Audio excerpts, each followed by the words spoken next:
25% من سكان الأرض مصابين بارتفاع ضغط الدم. الهايبرتنشن أو ارتفاع ضغط الدم نعبر عنه بالمعادلة التالية: البلود بريشر يساوي الكارديك اوتبوت في البريفرال ريزيستنس. الكارديك اوتبوت هي عبارة عن ستروك فوليوم في الهارت ريت. يسمى الهايبرتنشن بالقاتل الصامت. السبب لأنه المريض المصاب بالهايبرتنشن ما تظهر عليه الأعراض في البداية، ما تظهر إلا في المراحل المتأخرة من الأمراض. ضغط الدم يعبر عن السيستوليك والدايستوليك. السيستوليك هو عبارة عن ضغط الدم أثناء انقباض عضلة القلب، أما الدايستوليك يمثل ضغط الدم أثناء ارتخاء عضلة القلب. ضغط الدم الطبيعي يكون من 90 إلى 120 في السيستوليك ومن 60 إلى 80 في الدايستوليك.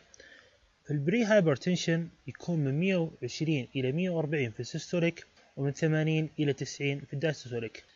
Stage 1 of hypertension يكون من 140 إلى 160 في السيستوليك ومن 90 إلى 100 في الدايستوليك. أما في Stage 2 من 160 إلى 180 في السيستوليك ومن 100 إلى 110 في الدايستوليك.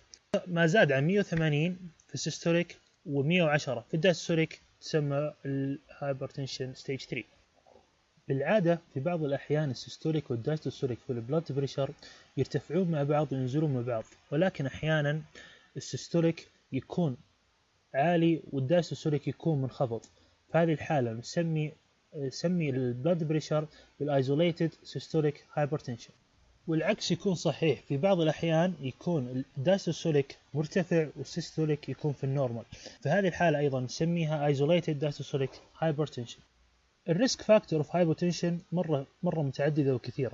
يمكن تكون بعضها تكون جينية أو تكون وراثية أو تكون بسبب العمر أو التوتر أو بسبب عند بعض النساء اللي يستخدمون موانع الحمل أو بسبب الأكتيفيتي لايف أو بسبب الجندر يختلف من الرجال إلى النساء أو بسبب السمنة. الباثوجينيسيس اوف هايبرتنشن تكون في العادة بسبب واحد من ثلاث أسباب التالية: واحد بسبب الديفكت in sodium excretion، اثنين بسبب الانكريز في sympathetic and vasoconstriction response، ثلاثة بسبب الرير جين disorder can cause hypertension by increasing في renal sodium resorption، مثال عليها Little syndrome.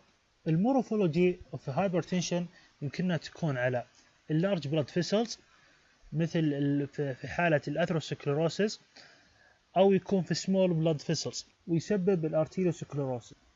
الهايبرتنشن نقدر نقسمه على حسب مصدر الهايبرتنشن and الكلينيكال فيتشرز. بالنسبة للاتولوجي نقسم الهايبرتنشن إلى قسمين: البرايمري and السكندري. في البرايمري يكون الهايبرتنشن إيديوباثيك مجهول المصدر، ويكون بالعادة يزداد مع الوقت أو مع السمنة أو مع العمر. أما بالنسبة للسكندري هايبرتنشن يمثل 10% من حالات الهايبرتنشن، ويكون في العادة بسبب أمراض مثل عدة أمراض مثل الرينال أو الاندوكراين أو فاسكولار أو نيوروجيك ديزيز. البوليسيستيك كدني هو مرض يكون الكومبليكيشن في العادة حقه الارتفاع في الهايبرتنشن. أما إذا قسمنا الهايبرتنشن على حسب الكلينيكال فيتشرز بنقسمه أيضا لقسمين: benign and malignant. البناين يكون نتيجة تراكمية، ويكون بالعادة في المرحلة الأولى والمرحلة الثانية. المالجنانت يكون في الحالات الامرجنسي ستيج 3، ويكون ناتج عن increase في الانتركراينال بريشر أو بسبب الأورجان دامج. المضاعفات اللي يمكن يسببها الهايبرتنشن لأعضاء الجسم مثال القلب والعين والكلية والدماغ أحيانا. بالنسبة للقلب left ventricular hypertrophy والcoronary heart disease والheart failure والأثيروسكليروسيس. أما بالنسبة للعين hypertensive retinopathy and thickening and narrowing blood vessels. الكلية benign nephrosclerosis، renal failure، weakening and narrowed blood vessels. الدماغ يمكن يكون هناك hemorrhage and infarction leading to cerebrovascular accident and trouble with memory and understanding. And thank you for watching Cardiovascular Pathology Team.